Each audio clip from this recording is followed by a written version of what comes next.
Spiritual growth, the spiritual challenge of modern times. To grow spiritually in a world defined by power, money, and influence is a Herculean task. Modern conveniences such as electronic equipments, gadgets, and tools, as well as entertainment through television, magazines, and the web have predisposed us to confine our attention mostly to physical needs and wants. As a result, our concepts of self-worth and self-meaning are muddled. How can we strike a balance between the material and spiritual aspects of our lives? To grow spiritually is to look inward. Introspection goes beyond recalling the things that happened in a day, week, or month. You need to look closely and reflect on your thoughts, feelings, beliefs, and motivations. Periodically examining your experiences, the decisions you make, the relationships you have, and the things you engage in provide useful insights on your life goals, on the good traits you must sustain and the bad traits you have to discard.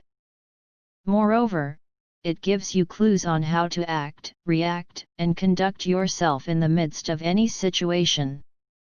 Like any skill, introspection can be learned. All it takes is the courage and willingness to seek the truths that lie within you.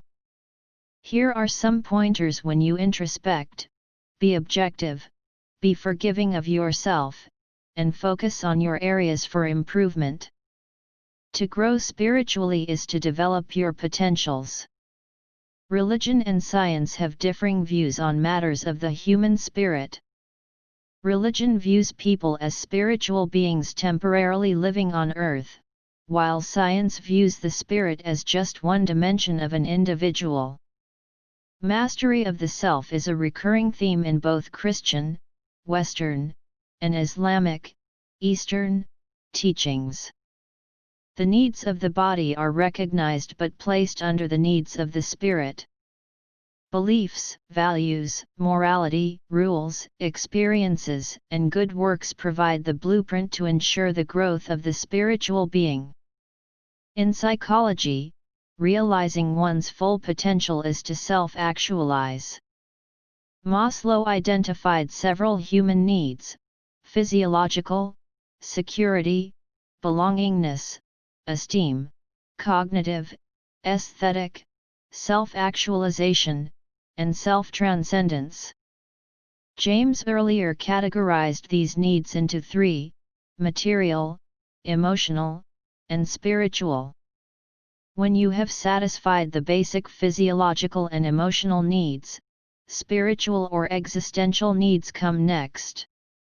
Achieving each need leads to the total development of the individual.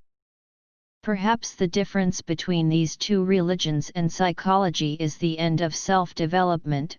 Christianity and Islam see that self-development is a means toward serving God, while psychology view that self-development is an end by itself. To grow spiritually is to search for meaning.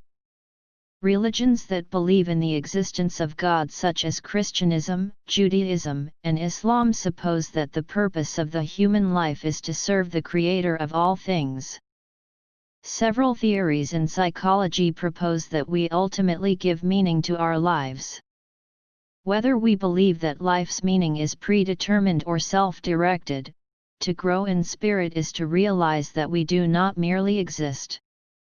We do not know the meaning of our lives at birth, but we gain knowledge and wisdom from our interactions with people and from our actions and reactions to the situations we are in. As we discover this meaning, there are certain beliefs and values that we reject and affirm. Our lives have purpose. This purpose puts all our physical, emotional, and intellectual potentials into use, sustains us during trying times, and gives us something to look forward to, a goal to achieve, a destination to reach. A person without purpose or meaning is like a drifting ship at sea.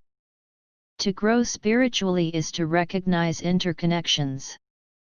Religions stress the concept of our relatedness to all creation, live and inanimate. Thus we call other people brothers and sisters even if there are no direct blood relations.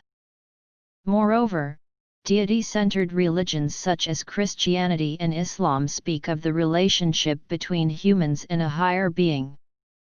On the other hand, science expounds on our link to other living things through the evolution theory. This relatedness is clearly seen in the concept of ecology, the interaction between living and non-living things. In psychology, connectedness is a characteristic of self-transcendence, the highest human need according to Maslow. Recognizing your connection to all things makes you more humble and respectful of people, animals, plants, and things in nature. It makes you appreciate everything around you. It moves you to go beyond your comfort zone and reach out to other people, and become stewards of all other things around you. Growth is a process, thus to grow in spirit is a day-to-day encounter. We win some, we lose some, but the important thing is that we learn, and from this knowledge, further spiritual growth is made possible.